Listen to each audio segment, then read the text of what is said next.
स्वागत है आप सभी का एक बार फिर से। सीएम भूपेश बघेल ने आज बीजापुर के लिए कई विकास योजनाओं की सौगात दी है, जिसके तहत 96 करोड़ की 171 योजनाओं का वीडियो कॉन्फ्रेंसिंग के माध्यम से शिलान्यास लोकार्पण किया गया।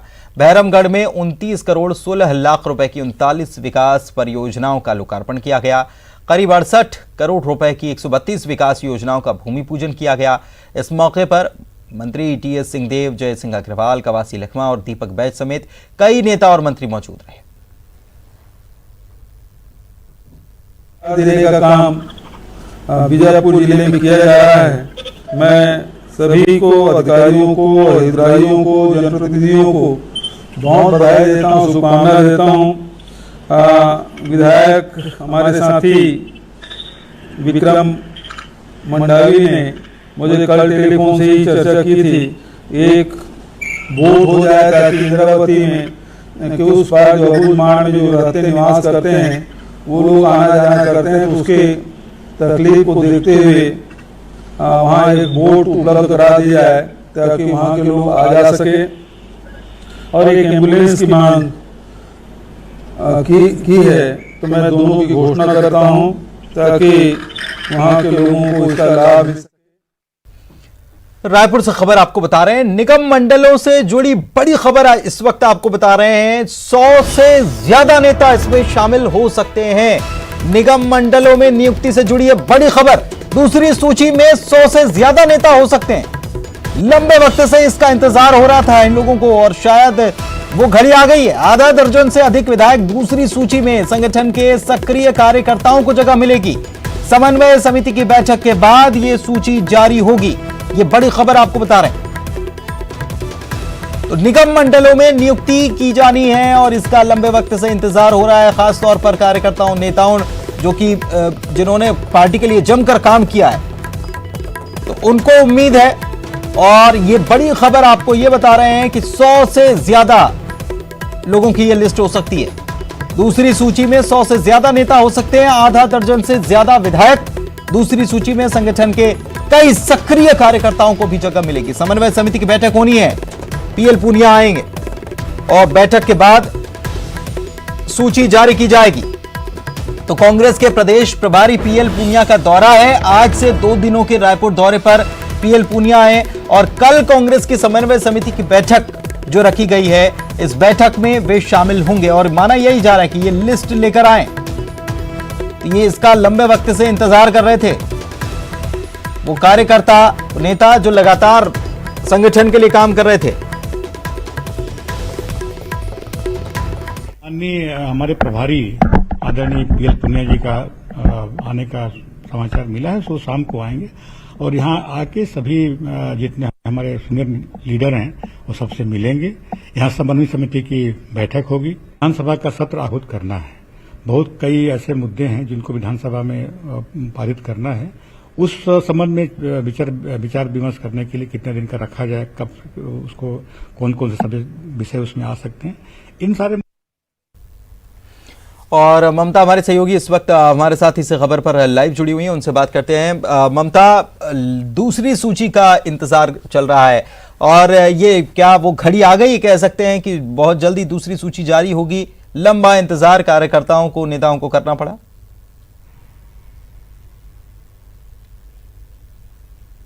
बिल्कुल, देखिए जो पहली सूची जारी हुई इसके बाद में ये कहा गया था कि दूसरी सूची भी तैयार है, लेकिन उसको लेकर धीरे धीरे समय जो है वो बढ़ता गया और काफी लंबा समय हो गया और अब जो है ये स्पष्ट हो गया है कि कल कांग्रेस की जो समन्वय समिति की बैठक होगी उसके तुरंत बाद सूची जारी कर दी जाएगी। जो कांग्रेस के प्रदेश प्रभारी पीएल पूनिया खासतौर पर इसी के लिए आ रहे हैं। हाँ, ये जरूर है कि ये जो सूची है उसमें कहा जा रहा है कि 100 से ज्यादा 100 करीबन जो नेता हैं कांग्रेस के, उनको मौका मिलेगा। आधा दर्जन जो विधायक है उनको, जैसे हाउसिंग बोर्ड है या बीज निगम है, उनमें सदस्य बनाया जा सकता है। इसके साथ ही सबसे बड़ी बात यह है कि लगातार इस बात को लेकर असंतोष हो रहा था कि उन्हीं चेहरों को मौका दिया गया जो पार्टी में लगातार और भी विधायक है, लेकिन जिन लोगों ने पार्टी के साथ संघर्ष में लगातार साथ दिया, 15 सालों तक वो लड़ते रहे बीजेपी की जब सरकार थी, तो कांग्रेस पार्टी के साथ रह के, तो ऐसे में उन लोगों को क्या मिला? वो कार्यकर्ता जिन्होंने दरी उठाई है पूरे जीवन, उनको क्या मिलेगा? तो हालांकि प्रेमसाय सिंह टेकाम का कहना था कि ये जो सूची बन रही है उन लोगों के लिए भी मौका है जिन्होंने 15 सालों तक संघर्ष किया है। और वैसे भी पहले से अगर हम बात करें तो पार्टी इस बात को लेकर समझ रही है, संगठन ने इस बात को भी रखा कि पहली सूची जब जारी हुई उसके बाद में जिस तरह से असंतोष कुछ लोगों का सामने आया, तो कहीं ना कहीं उनको आशा दी गई कि ये जो सूची निकलेगी तो उन लोगों को खासतौर पे लिए जगह बनाई गई है जिन्होंने कांग्रेस के संघर्ष के समय में साथ दिया है। संगठन से जो जुड़े लोग हैं खासतौर पे उनको तवज्जो दी जाएगी। जी बिल्कुल, उनको तवज्जो दी जाएगी। और पूनिया आ रहे हैं तो कब तक पहुंचेंगे? और बैठक, आज भी कुछ बैठकें लेने वाले हैं क्या?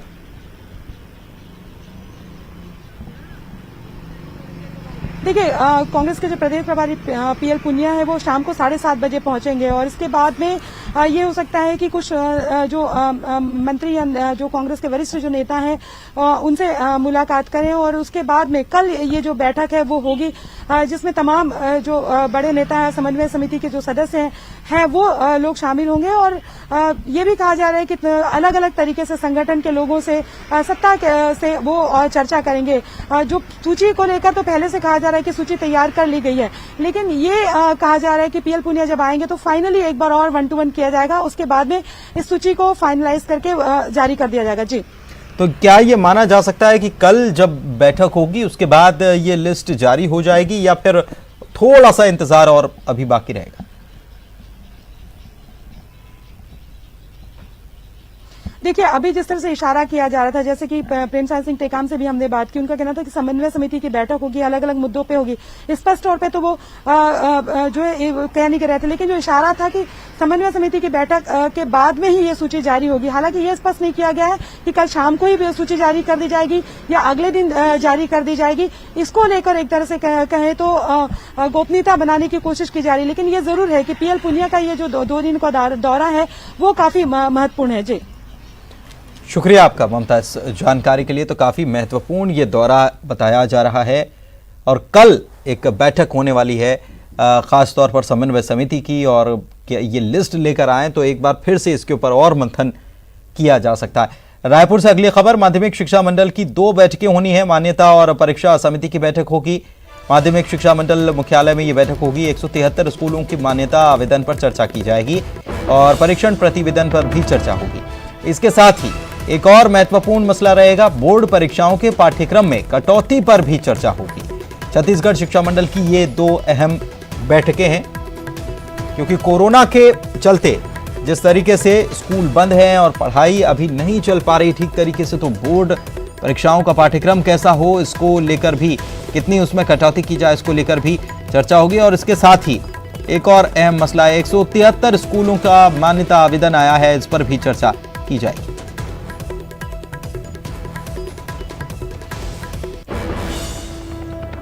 रायपुर में आज से अनलॉक हो चुका है और इसके साथ ही ट्रैफिक पुलिस ने सड़कों पर लगे बैरिकेड्स हटाने शुरू कर दिए। पहले की तरह यातायात सामान्य कर दिया गया। लॉकडाउन खुलते ही आज सुबह से सड़कों पर लोगों की भीड़ नजर भी आने लगी।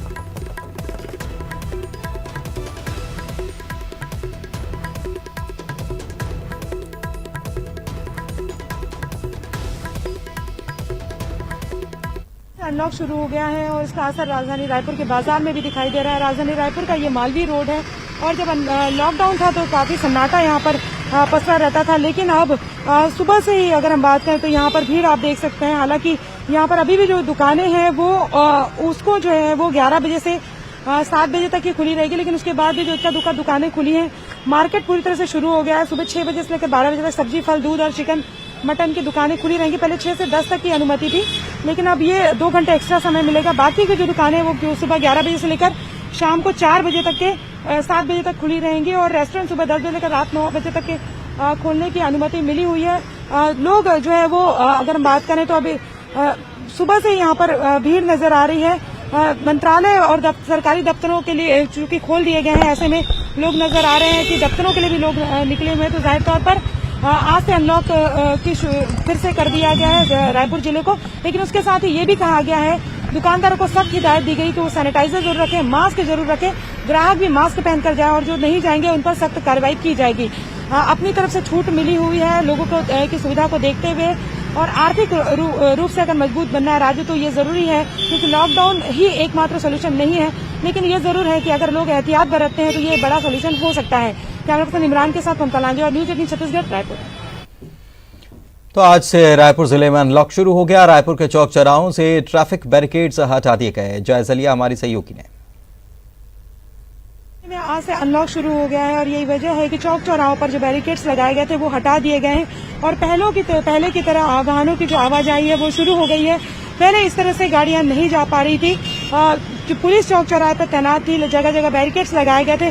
लोगों से पूछा जाता था, उनसे कारण पूछा जाता था कि वो क्यों बाहर जा रहे हैं, लेकिन अब ऐसी कोई पाबंदी नहीं है और यही वजह है कि अब सुबह से यहाँ पर शहर में भीड़ दिखाई देने लगी है। वहां पर जहाँ पर सन्नाटा नजर आ रहा था, ये जरूर है कि टाइम बाउंडिंग कर दी गई है कि अलग अलग जो बाजार हैं वो किस तरह से खुले रहेंगे, चाहे सब्जी का मार्केट हो, चाहे रेस्टोरेंट हो, चाहे और जो दूसरे किराना की दुकानें हैं वो कब तक खुली रहेंगी, इसको लेकर टाइम बाउंड कर दिया गया है। लेकिन ये जरूर है कि लॉकडाउन हटते ही शहर में भीड़ भाड़ शुरू हो गई है, मगर ये भी समझने की बात है कि लोगों की सहूलियत को देखते हुए और राज्य की आर्थिक स्थिति खराब न हो, लोगों की स्थिति खराब न हो, इसको लेकर अनलॉक किया गया है। लेकिन इस अनलॉक के साथ ये नहीं समझना चाहिए कि संक्रमण जो है वो खत्म हो गया। संक्रमण का खतरा बराबर बना हुआ है। जरूरी है कि सोशल डिस्टेंसिंग का लोग पालन करें, मास्क लगाकर निकले और जरूरी एहतियात बरतें। कैमरा पर्सन इमरान के साथ ममता लांजे, न्यूज 18 छत्तीसगढ़। और राघवेंद्र हमारे सहयोगी हमारे साथ इसी खबर पर जुड़े हुए हैं, उनसे जानकारी लेते हैं और अपडेट लेते हैं। राघवेंद्र, क्या अपडेट? आज से अनलॉक खत्म हुआ है और बाजार खुले हैं, लेकिन बाजार में बहुत ज़्यादा भीड़ नज़र आ रही है। यही वजह है कि कलेक्टर और एसपी खुद जो है सड़कों पर निकले हैं और जो मुख्य बाजार है गोल बाजार, मालवीय रोड का जो इलाका से लेकर पुरानी बस्ती तक उन्होंने निरीक्षण किया है। लोगों को समझाइश दी गई है कि वो सोशल डिस्टेंसिंग का पालन करें। दुकानदारों से कहा गया है कि बिना मास्क कोई व्यक्ति अगर आता है तो उसका सामान ना दे, बल्कि पहले मास्क दें। ये तमाम चीज़ें की गई है और इस दौरान जो है एक आइसक्रीम पार्लर की दुकान में बिना मास्क के व्यक्ति जो है सामान दे रहा था, तो उसके दुकान को सील करने की कार्रवाई की गई है। 15 दिनों के लिए दुकान सील कर दी जाएगी। तो ये साफ तौर पे निर्देश जो है कलेक्टर के द्वारा दिए गए हैं नियमों के पालन को लेकर, और जो लोग नियम पालन नहीं करेंगे उनके खिलाफ कार्रवाई की जाएगी। खुद जो है इसीलिए कलेक्टर और एसएसपी जो है सड़कों पर निकले हैं और एक तरीके से चेतावनी भी है दुकानदारों के लिए भी, साथ ही पुलिस के और जो व्यवस्था में लगे हुए लोग हैं उनके लिए कि वो भी सजग होकर इस तरीके से चेकिंग करते रहें और समय समय पर जो लोग नियम का पालन नहीं करेंगे, चाहे वो दुकानदार हो या आम लोग हों, उनके खिलाफ कार्रवाई की जाएगी। जी राघवेंद्र, अनलॉक फिर से हुआ है। इसके पहले भी लॉकडाउन हुआ था और फिर अनलॉक हुआ था और अभी बीच में फिर से लॉकडाउन लगाया गया क्योंकि मामले लगातार बढ़ रहे थे। आप बाजार में निकले हैं, आपने जायजा लिया। लोगों को लॉकडाउन के बाद जब बाजार में आए हैं तो लोग कितने सजग नजर आ रहे हैं, क्योंकि लापरवाही बरती जा रही थी, इसी वजह से सरकार को यह फैसला लेना पड़ा था। लोग अब इसके बाद सजग हुए हैं क्या? कुछ देखिए, भीड़, सोशल डिस्टेंसिंग का पालन नहीं हो पाता है बाजार में, खासकर इतनी ज़्यादा गाड़ियां, खासकर जो मालवीय रोड का इलाका है, गोल बाजार का इलाका है, इतने पास में दुकानें हैं और साथ ही जो है भीड़ उमड़ पड़ता है। बाइक में हो चाहे दूसरे वाहनों में हो, लोग इतनी ज़्यादा संख्या में आते हैं कि जो सोशल डिस्टेंसिंग होना चाहिए वो नज़र नहीं आ पाता है। मास्क जरूर अधिकांश लोग लगा के निकले हुए हैं, लेकिन कुछ लोग फिर भी जो है मास्क को या तो नीचे कर लेते हैं या फिर पॉकेट में रखे रहते हैं। तो ये लापरवाहियाँ हालांकि देखने को मिल रही है, लेकिन लोगों को सजग हो जाने की ज़रूरत है। दुकानदारों को भी सजग होने की ज़रूरत है कि वो बिना मास्क के लोगों को सामान ना दे, तभी जो है उनके लिए भी इस बीमारी से बचाव के लिए बेहतर है। साथ ही जो है जो लोग सड़क पर निकल रहे हैं उनके लिए भी बचाव के लिए ज़रूरी है कि वो जो ज़रूरी चीज़ें हैं, मास्क हो चाहे सोशल डिस्टेंसिंग हो या फिर जो है सैनिटाइज़र हो, इनका इस्तेमाल करते रहें तो इस बीमारी से बचे रह सकते हैं। जी शुक्रिया आपका इस जानकारी के लिए। और यहाँ रुक रहे हैं, एक ब्रेक के लिए, जल्द लौटेंगे। ब्रेक के बाद आपका स्वागत है। और ब्रेक से पहले हम आपको बता रहे थे कि किस तरह से अनलॉक हो गया है, तो बाकायदा सावधानी बरतने की ज़रूरत है और जो सावधानी नहीं बरत रहा है उनके ऊपर कार्रवाई की जा रही है। आज अनलॉक हुआ तो बाज़ारों का निरीक्षण करने के लिए डीएम, कलेक्टर, एसएसपी सभी निकल गए और सभी ने बाज़ारों का निरीक्षण किया है। गोल बाज़ार में कलेक्टर पहुंचे, भारती दासन, एसएसपी अजय यादव भी पहुंचे और उन्होंने निरीक्षण किया। जो लोग पालन नहीं कर रहे थे उनको ताकीद भी किया, उनको समझाया भी कि वे मास्क लगाएं, सोशल डिस्टेंसिंग का पालन करें। दुकानें जो खुली हैं, दुकानदारों को भी समझाया गया कि बाजार खुला है, लेकिन इसका मतलब ये नहीं कि असावधानी बरती जाए। सावधानी पूरी रखनी है, उसका निरीक्षण करने के लिए पहुंचे।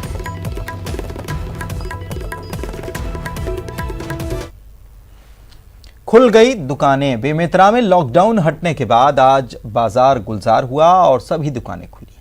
लॉकडाउन नहीं बढ़ाने के फैसले के बाद जिले के व्यापारियों ने रात की सांस ली। बेमेतरा जिले में 2 बार लगातार लॉकडाउन लगाने के कारण 6 अगस्त की रात 12 बजे तक लॉकडाउन था, जिसे जिला प्रशासन ने आगे नहीं बढ़ाने का फैसला लिया।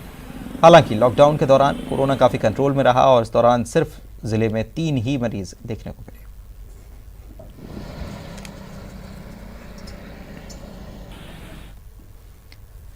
इधर रायपुर से खबर आपको बताएं कि नगर निगम जोन 5 का दफ्तर जो है उसे सील करना पड़ा है। दरअसल ये 2 महिला कर्मचारी यहां कोरोना संक्रमित पाई गई। अब सोमवार तक ये जोन का दफ्तर सील रहेगा। निगम का जोन दफ्तर जो है ये मंगल बाजार ईदगाह हॉटस्पॉट के पास ही दफ्तर है।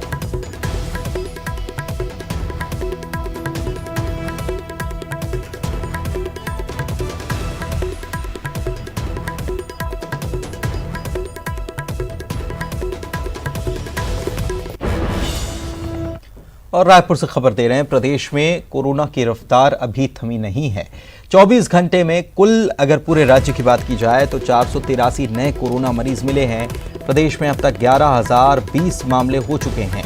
कोरोना के एक्टिव मरीजों की संख्या की अगर बात की जाए तो ये 2,855 है। अब तक 8,088 मरीज डिस्चार्ज भी हो चुके हैं और कोरोना से 77 लोगों की जान जा चुकी है।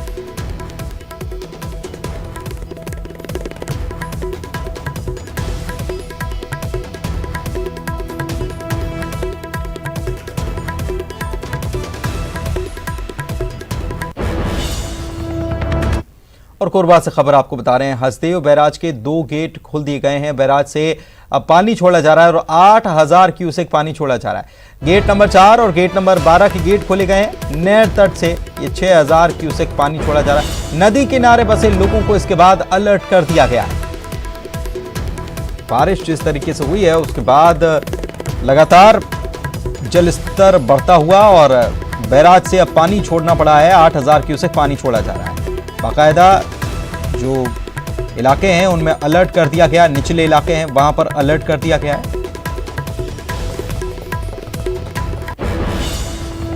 इधर कवर्धा में भी झमाझम बारिश हुई है, जिससे कि नदियों का जलस्तर बढ़ गया, लेकिन इस बारिश के बीच कई जगहों पर सुंदर झरने भी देखने को मिले। इससे देखने के लिए लोगों की भीड़ जमा हो रही है। झरने लोगों को खूब आकर्षित कर रहे हैं।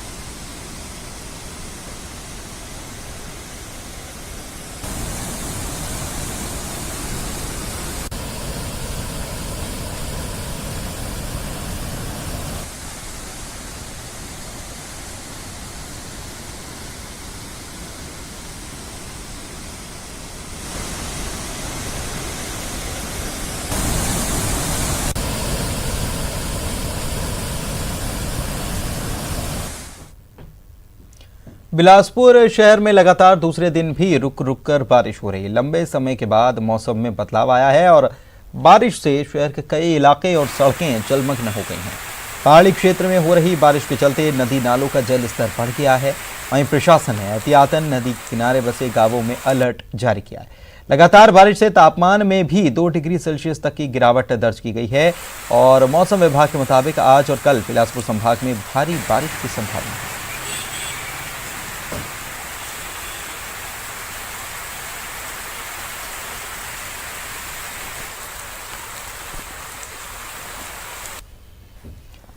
और वहीं मुंगेली में बारिश से नदी नालों का जलस्तर तेजी से बढ़ रहा है। आगर, मनियारी और रहन नदी का जलस्तर बढ़ने लगा है। आगर नदी में बाढ़ जैसे हालात बन रहे हैं।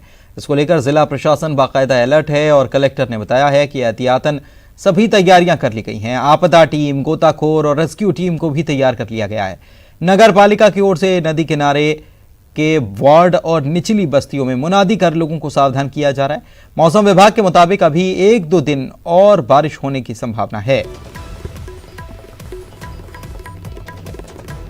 मुंगेली में जो निचला का पुलिस है, निचला वाला पुल है, उसमें ऊपर से पानी बह रहा है वहाँ पर एहतियात के लिए सीएमओ नगर पालिका को बोलकर वहाँ पे बैरिकेड लगाया गया है और वहाँ पर आवश्यक निरीक्षण भी कर रहे हैं। आप आसपास के लोगों को समझाइश दी जा रही है ताकि अनावश्यक रूप से वहाँ पर पास ना जाएँ, चहलकदमी न करें, एक्सपेरिमेंट भी ना करें। इसी प्रकार लोरमी में भी ऊपर से पानी बह रहा है, वहाँ पर भी एहतियात व्यवस्था की गई है और पुलिस को भी सतर्क किया है। धमतरी के संबलपुर के पास नेशनल हाईवे 30 पर मजदूरों से भरी हुई बस पलट गई। इस हादसे में बस में सवार एक युवक को गंभीर चोट आई, जिसे धमतरी जिला अस्पताल में भर्ती किया गया। बाकी के यात्रियों को मामूली चोट आई है और सभी सुरक्षित हैं। बस में कुल 37 यात्री सवार थे। पुलिस ने बताया कि बस में सवार सभी लोग उत्तर प्रदेश के बलिया और नेपाल के रहने वाले हैं, जो मजदूरी करने के लिए कर्नाटक के बेंगलोर में थे। लॉकडाउन से काम धाम सब बंद हो गया। कर्नाटक सरकार ने इन्हें इनके गृह राज्य भेजा था। बेंगलोर से कुल 5 बसों में 200 के करीब मजदूर अपने घरों के लिए निकले थे। ये बस रेलवे क्रॉसिंग के पहले ब्रेकर पर उछल गई और अनियंत्रित होकर पलट गई। आज प्रातः करीब 5-5:15 बजे के मध्य बेंगलोर से मजदूर की गाड़ी, मजदूरों से भरा बस 5 बस में लगातार जा रहे थे। तो लास्ट में जो बस था वो रेलवे क्रॉसिंग के पास ब्रेकर में उछलकर अनियंत्रित होकर वो पलट गया था। बस में कितने लोग सवार थे सर? बस में टोटल महिला पुरुष बच्चे सब मिलाकर 37 लोग थे, ड्राइवर हेल्पर के अलावा। 37 लोगों में से बस पलटने से एक घायल हुआ है केशव भट्ट नाम से। उसका भी इंटरनल इंजरी टाइप में लग रहा है। उसको हॉस्पिटल, डिस्ट्रिक्ट हॉस्पिटल। कोरबा में राजस्व विभाग की टीम ने करतला तहसील में छापेमारी की और करीब 70 हाइवा रेत जब्त की गई है। ये रेत तरदा गांव में करीब आधा एकड़ रकबे में जमा की गई थी। रेत को जब्त कर सरपंच के सुपुर्द कर दिया गया। इतनी बड़ी मात्रा में रेत जब्त करने का जिले में यह पहला मामला है। जब्त की गई रेत उर्गा के रहने वाले राजेंद्र पांडे नाम के शख्स की बताई जा रही है। रेत के खनन, परिवहन, भंडारण और रॉयल्टी भुगतान का कोई भी कागज मौके पर प्रस्तुत नहीं किया गया। अधिकारियों ने नोटिस जारी कर रेत से जुड़े कागजात के साथ उपस्थित होने को कहा है। और इसी के साथ इस बुलेटिन में इतना ही। नमस्कार।